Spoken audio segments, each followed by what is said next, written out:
Hello, and welcome to MPR. I'm your host, Haley Brown. Today, we'll be diving into the drama surrounding your favorite rebellious toys who refuse to give in to capitalism, Bratz. And with the latest Life in Plastic movie generating adoration for its celebration of womanhood, chatter and buzz has been coming from the Bratz community, who are now asking, where's our movie?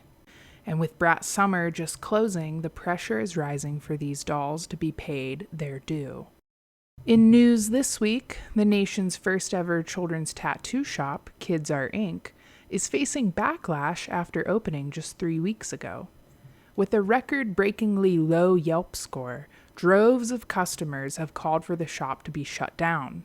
But are child labor laws to blame? Actually, customers' biggest complaint is that the tattoos are drawn, quote, like a 5-year-old drew them. A slew of customers also complain that the child tattooists are not tall enough to reach the tattoo gun pedal. And many of the artists are too weak to hold the tattoo gun when they do reach the pedal, resulting in excruciatingly uneven lines. In other news this week, new studies were published by the Journal of Human Research Group indicating that 67% of people who refuse to let their DNA be used by law enforcement to solve cold cases are in fact murderers, know that someone in their family is a murderer, or feel as though their weird cousin could have killed someone, quote, back in the day. In other news this week, Rhode Island has banned neutering procedures on all dwarf hamsters for the time being. When contacted, the Veterinarians Association of Rhode Island declined to comment. Talk about a hairy conundrum. Lastly, a growing number of children and adults alike have been experiencing a rise in ear-related non-fatal amoeba due to listening to seashells. A long-told urban legend continues to cause mischief, as people still believe you can hear the ocean from listening to a bacteria-laden shell you found on Myrtle Beach. The World Health Organization put out a statement last Tuesday urging beachgoers to listen to ASMR if needed, but please stop putting shells up to your ear. And now a word from our sponsors. Feeling distressed for your puppy's prom because his used suit isn't fitting right, specifically in the butt area? Does your cat have an important job interview coming up, but her slacks are baggy around the ankles and you really need her to get this job because her pate does not pay for itself? Well, now you can take a breather with Furry Alterations. Furry Alterations is here for your cat and dog tailored needs. Stop worrying about whether or not Cooper will fit into his best man outfit before the big day. At Furry Alterations, our turnaround time is less than 4 business days due to the small size of most alterations, with no appointment necessary. Don't feel pigeonholed either. Our tailors are now serving amphibians, reptiles, and Americans' only marsupial, the possum, but these alterations are on an as-needed basis and by appointment only. Call 1-800-FURRY-ALTERATIONS for more information. To get the scoop on the latest controversy happening with the Bratz dolls following Brat Summer and the Barbie movie coming out in 2023, we wanted to get a better understanding of what exactly is angering about this for the Brat community. And after a lot of reaching out, we were finally able to get in contact with Jade, one of the infamous original Bratz dolls, and we wanted to figure out exactly how she was feeling about all of this. Here's that interview now. Hi, Jade. How are you? Hi, I'm good. You? I'm great. Thank you. Yeah.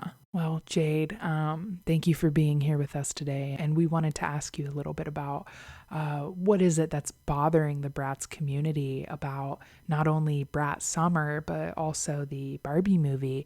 And then on top of that, there was supposedly going to be a Polly Pocket movie that was going to come out. As of right now, I don't think that that's going to be happening, but you know, there's all this buzz around other toys, but what about Bratz dolls? Yeah. No, I feel the exact same way. It's really sad. I think that we're all just like really pissed off, to be honest with you, because it's like Brat Summer, you know, everybody's saying like I'm a brat, you're a brat. Like, everyone's a brat. But the reality is, like, it's not true. A brat is not made, a brat is born, you know? And so it's like me, Chloe, Sasha, Yasmin, Fiona, Katya, Charlie, Sheridan, Leah, Vanessa, Nevra, Dana. Like, we're all, we're born brats, you know? And so I don't know. It's like we were all talking about this last night. Like, we're not sure who Charlie XCX thinks that she is, but she's not a brat, you know? Like, she wasn't there when it was 2002 and when we were being thrown into McDonald's kids meals, you know? Like, that was really hard for all of us. Like, it's, you know, it just felt like it was a mockery of all of us. And that's just not who we are, you know? I mean, I kind of went off the deep end around 2005. We were still very popular, but our fame was kind of waning. And it was around that time I really was getting into the club scene. And I was just partying all the time. And I was taking a lot of ecstasy. I was taking anything, like, you name it, anything that you can think of. And it was like, let me have it, you know. It was every day was a party, every day, every night. And then, you know, sleep all day and then wake up 6 p.m., go do it again, you know. But I was spending all of my money and all of my royalties. And then by the time it was 2007, I was living on the street, and it was really hard. And so I don't think people know about all of that. And that's a hard pill to swallow. And I get that. But, like, it's important that people know what we've been through. You know, Sasha became a professional dancer. And then when she got an injury, you know, she couldn't work anymore. And then she was taking pills all the time. And it's like, people don't know about that, you know? I mean, you know, Chloe, she was on Dancing with the Stars for a season. And that was really great. But then, you know, she met that one guy, and they had their beautiful son together, but, you know, she wouldn't trade that for the world. But the guy that she had a kid with, you know, like, he doesn't pay child support. And it's like, people just act like our history isn't here, you know. But it's like, we've been through a lot. And he's kind of a deadbeat dad. Then there's just this Barbie movie that comes out, and it's like, whoa, what is she going through, you know? And then we all saw it, and we almost walked out, honestly, because it was like, there's really, you know? Like, if they had a documentary on my life alone, you would be shocked. But it's like, we've all been through that, you know? And we've already had this reputation for being the bad girls of the toy community, the doll community. Like, we're not, you know, we're more Annabelle than we are American Girl doll. It's just upsetting. And I think that we just really wish that people knew more of the real side of what we've been through, and that being a toy, it's not all that it's cracked up to be, honestly. So yeah, that's all I have to say about that. Thank you so much, Jade. I mean, that is just so insightful. And I don't think any of us knew that any of that was happening. I mean, it really is shocking. It's like, you see how someone is on the outside, but you don't know what's necessarily going on behind closed doors. Yeah, right. Yeah, that's exactly, like, you know, we were never on TMZ. Like, people weren't taking pictures of us stumbling out of the club. But that's because, like, we were behind the girls who had already stumbled out of the club, you know? So it's like, they missed us. But yeah, I don't know. It's I'm hoping that one day we can get the chance to tell our story. Me too, Jade. I fully agree. And I would go and see that, and I would see it and support you guys no matter what. And I think, me and the listeners just want to thank you for being so vulnerable and being willing to have this interview with us today. Thank you. Thank you. Have a good one. Thanks. Bye. Well, it's that time again. Bookends with Brat. Brat is our in-house author who provides us with a book idea every week. Hey, Brat, how you doing? Hey, good. How you doing? I'm doing pretty good. How you doing? I'm doing good, thank you, Brat. So, what's your idea for us this week? Yeah. So, okay. This is a fresh one. This one's really good. You got two young kids. One of them a starving artist. Okay, if you will, good artist, but starving artist.